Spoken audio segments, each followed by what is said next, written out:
जनजातीय आंदोलनों में हम आज पढ़ेंगे एकी या बहुमत व्हील आंदोलन। तो एकी या बहुमत व्हील जो आंदोलन है वो चलाया गया है मोतीलाल तेजावत द्वारा। मोतीलाल तेजावत, मोतीलाल तेजावत इन्होंने ये आंदोलन चलाया है एकी या बहुमत व्हील आंदोलन। राजस्थान का दक्षिणी पूर्वी राजस्थान का वह क्षेत्र जहां पर भील जनजाति का बाहुल्य था उस क्षेत्र को कहते हैं बहुमत व्हील क्षेत्र। यहां इस समय मोतीलाल तेजावत ने यह आंदोलन चलाया है एकी या बहुमत व्हील आंदोलन। क्या हुआ कि तेजावत जी ने इस क्षेत्र में जो समस्याएं थी वो 21 समस्याएं थी और उन 21 समस्याओं को लेकर के एक मांग पत्र तैयार किया। एक मांग पत्र तैयार किया जिसे कहा जाता है 21 सूत्री मांग पत्र। 21 सूत्री मांग पत्र तैयार किया तेजावत जी ने। इसी को कहा जाता है मेवाड़ पुकार। मेवाड़ पुकार। तो 21 सूत्री मांग पत्र या मेवाड़ पुकार जिसमें 21 मांगे थी, एक पत्र तैयार किया और इसे भेज दिया गया मेवाड़ महाराणा के पास में। मेवाड़ महाराणा के पास में इसको भेज दिया जाता है। बात थी 1921 ईस्वी की। 1921 ईस्वी की मोतीलाल तेजावत, इनकी अगर हम बात करें तो तेजावत जी का जो जन्म है वो जन्म हुआ है लगभग 1886 ईस्वी को। जन्म हुआ इनका कोल्यारी गांव। कोल्यारी गांव पड़ता है उदयपुर में, यहां इनका जन्म हुआ है और एक ओसवाल जैन परिवार में पैदा हुए हैं। ओसवाल जैन परिवार है उसमें पैदा हुए हैं। तो ओसवाल जैन परिवार यहां पर पैदा हुए हैं कोल्यारी गांव उदयपुर में। मोतीलाल तेजावत 1886 ईस्वी में उदयपुर में। इन्होंने यहां पर जनजातियों में सुधार हेतु और इस क्षेत्र की समस्याओं को लेकर के 21 मांग थी, उनको लेकर के एक मांग पत्र तैयार किया जिसे कहा जाता है 21 सूत्री मांग पत्र या मेवाड़ पुकार। इसे मेवाड़ महाराणा के पास में भेज दिया जाता है। बात थी 1921 ईस्वी की। मेवाड़ महाराणा फतेह सिंह उनके पास ये मांग पत्र जाता है और वो इनमें से इन 21 जो मांग थी उनमें से 18 जो मांग है उनको कर लेते हैं स्वीकार, लेकिन 3 महत्वपूर्ण मांग जो थी वो स्वीकार नहीं की गई। इसलिए जनजातियां नाराज हो जाती है मेवाड़ महाराणा से और यहां पर भीलों में एक नारा गूंजता है कि हाकिम और हुकुम नहीं। हाकिम और हुकुम नहीं का नारा गूंजा। इसका मतलब है उन्होंने कहा कि हाकिम यानी राजा, हुकुम यानी आदेश, यानी हमारा कोई राजा नहीं और हम किसी का आदेश नहीं मानेंगे। तो जनजातियां इस समय मेवाड़ महाराणा के भी खिलाफ हो जाती हैं। यहां पर आंदोलन की शुरुआत होती है मोतीलाल तेजावत के नेतृत्व में 1921 ईस्वी को। एक स्थान है मातृकुंडिया। मातृकुंडिया, मातृकुंडिया पड़ता है रासमी में और रासमी पड़ता है चित्तौड़गढ़ में।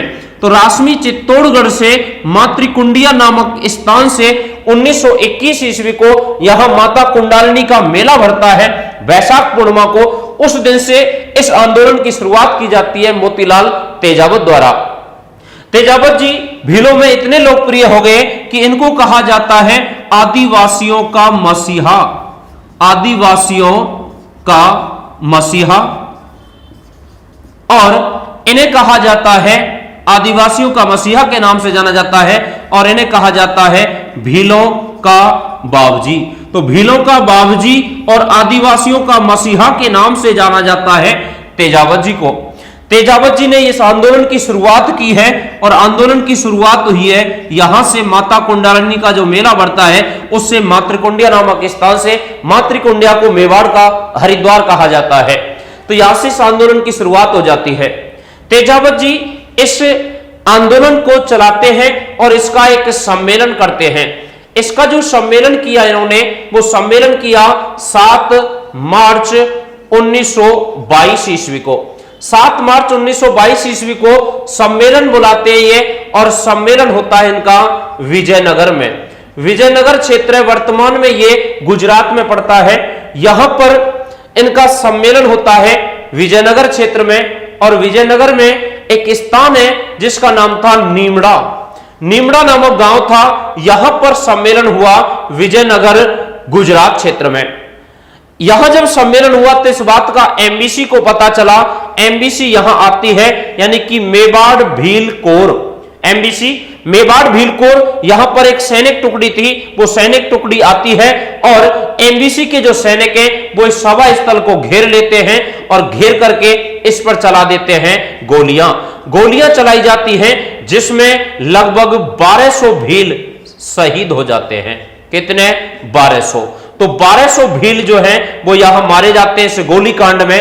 इस घटना को कहा जाता है राजस्थान का दूसरा जलियांवाला कांड। तो राजस्थान का दूसरा जलियांवाला कांड के नाम से जाना जाता है नीमड़ा कांड को, और यह घटना घटी थी 7 मार्च 1922 ईस्वी को, जिसमें 1200 भील शहीद हुए हैं। इसके बाद तेजावत जी जो है वो एक माह बाद पुनः 7 अप्रैल 1922 ईस्वी को पुनः सम्मेलन करते हैं सिरोही क्षेत्र में। गांव था रोहिड़ा नामक गांव में फिर सम्मेलन करते हैं, लेकिन इस पर एमबीसी ने नियंत्रण कर लिया। तेजावत जी यहां से भूमिगत हो जाते हैं और तेजावत जी भूमिगत रहते हुए 1929 ईस्वी तक भूमिगत रहते हैं।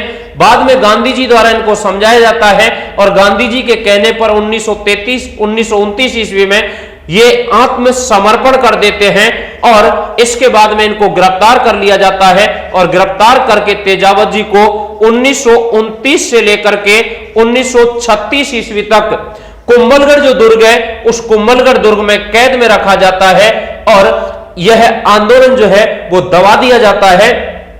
तेजावत जी 1936 ईस्वी में रिहा हुए हैं यहां से और इसके बाद में उदयपुर में रहते हुए 1963 ईस्वी में तेजावत जी का हो जाता है देहांत।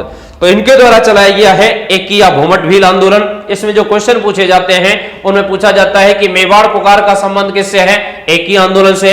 21 सूत्री मांग पत्र का संबंध किससे है? एकी आंदोलन से या भूमट भील आंदोलन से। मोतीलाल तेजावत जी का संबंध किससे है?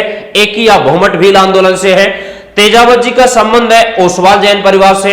इनका जन्म हुआ है कोल्यारी गांव उदयपुर में। यहां पर जो आंदोलन है उसकी शुरुआत कब से हुई है? तो 1921 ईस्वी से। स्थान पूछा जाए तो मातृकुंडिया रासमी चित्तौड़गढ़ से इसकी शुरुआत हुई है। तेजावत जी को कहा जाता है आदिवासियों का मसीहा और भीलों का बाबजी। पहला जो सम्मेलन हुआ है वो 7 मार्च 1922 ईस्वी को हुआ है और ये जो सम्मेलन है वो नीमड़ा गांव विजयनगर क्षेत्र गुजरात में हुआ है और उस घटना में एमबीसी ने जो गोलियां चलाई उसमें लगभग 1200 भील शहीद हुए हैं और इस घटना को कहा जाता है राजस्थान का दूसरा जलियांवाला कांड। एक माह बाद पुनः सम्मेलन होता है 7 अप्रैल 1922 को रोहिड़ा गांव सिरोही में, लेकिन इसको दबा दिया जाता है। इसके बाद में तेजावत जी जो है वो भूमिगत हो जाते हैं। फिर बाद में 1929 ईस्वी में गांधी जी के कहने पर वो आत्मसमर्पण कर देते हैं और इसके बाद में तेजावत जी को गिरफ्तार किया जाता है। 1929 से 36 तक कुंभलगढ़ दुर्ग में कैद में रखा जाता है। 1936 में रिहा हुए और 1963 में इनका उदयपुर में देहांत हो जाता है। तो यह महत्वपूर्ण आंदोलन है एकी या भूमट भील आंदोलन। Thank you. जय श्री राम।